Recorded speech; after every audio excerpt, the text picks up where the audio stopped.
विष्णु पुराण की कथा। एक बार की बात है जब क्षीर सागर में स्थित चित्रकूट पर्वत पर लोहे, चांदी और सोने की 3 चोटियां थीं। उन चोटियों के बीच एक विशाल जंगल था जिसमें फलों से लदे पेड़ भरे थे। उस जंगल में गजेंद्र नामक मत्स्य हाथी अपनी असंख्य पत्नियों के साथ विहार करते अपनी प्यास बुझाने के लिए एक तालाब के पास पहुंचा। प्यास बुझाने के बाद गजेंद्र के मन में जल क्रीड़ाएं करने की इच्छा हुई। फिर वह अपनी औरतों के साथ तालाब में उतरकर पानी को उछालते हुए अपना मनोरंजन करने लगा। इस बीच एक बहुत बड़े मगरमच्छ ने गजेंद्र के दाएं पैर को अपने दाढ़ों से कसकर पकड़ लिया। इस पर पीड़ा के मारे गजेंद्र झींकार करने लगा। उसकी पत्नियां घबराकर तालाब के किनारे पहुंचीं और अपने पति के दुख को देख आंसू बहाने लगीं। उनकी समझ में न आया कि गजेंद्र को मगरमच्छ की पकड़ में से कैसे छुड़ाएं। गजेंद्र भी मगरमच्छ की पकड़ से अपने को बचाने के सारे प्रयत्न करते हुए छटपटाने लगा।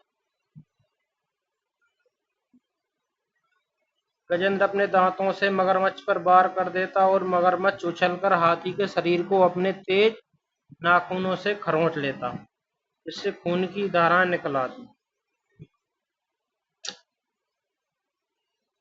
अगर हाथी अपने चारों पैरों से मगरमच्छ को कुचलने की कोशिश करता है तो वह पानी के तल में जाकर छिप जाता। इस पर हाथी किनारे पर पहुंचने के लिए आगे बढ़ता, तब झट से मगरमच्छ हाथी को पकड़कर खींच ले जाता और उसे पानी में डुबो देता। इस तरह मगरमच्छ और हाथी के बीच 1000 साल तक लगातार लड़ाई चलती रही। गजेंद्र अपनी ताकत पर विश्वास करके हिम्मत के साथ लड़ता रहा, फिर भी धीरे धीरे उसकी ताकत घटती गई। पानी के अंदर उसकी ताकत ज्यादा होती है मगरमच्छ की। वह हाथी का खून चूसते दिन ब दिन मोटा होता गया। हाथी कमजोर हो गया, अब सिर्फ उसका कंकाल मात्र रह गया। मगरमच्छ की पकड़ से अपने को बचा लेना हाथी के लिए मुमकिन न था। आखिर गजेंद्र दुखी हो सोचने लगा, मैं अपनी प्यास बुझाने के लिए यहाँ पर आया। प्यास बुझाने के बाद मुझे यहाँ से चला जाना चाहिए था। मैं नहा के क्यों इस तालाब में उतर पड़ा? मुझे कौन बचाएगा? फिर भी मेरे मन के किसी कोने में यह यकीन जमता जा रहा है कि मैं किसी तरह बच जाऊंगा। इसका मतलब है कि मेरी आशा का कोई आधार जरूर होगा। उसी को मैं ईश्वर कहकर पुकारता हूँ। देवता, भगवान, ईश्वर नामक भावना का मूल बने हे प्रभु। मुझ जैसे घमंडी प्राणी जब तक खतरों में नहीं फंसते तब तक तुम्हें याद नहीं करते भगवान को। ऐसा ही मनुष्य के साथ भी होता है। मनुष्य भी याद नहीं करता जब तक कोई कठिन परेशानी ना आ जाए। दुख ना भोगने पर तुम्हारी जरूरत का बोध नहीं होता। तुम तब तक उसे दिखाई नहीं देते जब तक वह यह नहीं मानता कि तुम हो, और उसके मन में यह खलबली नहीं मचती कि तुम हो या नहीं।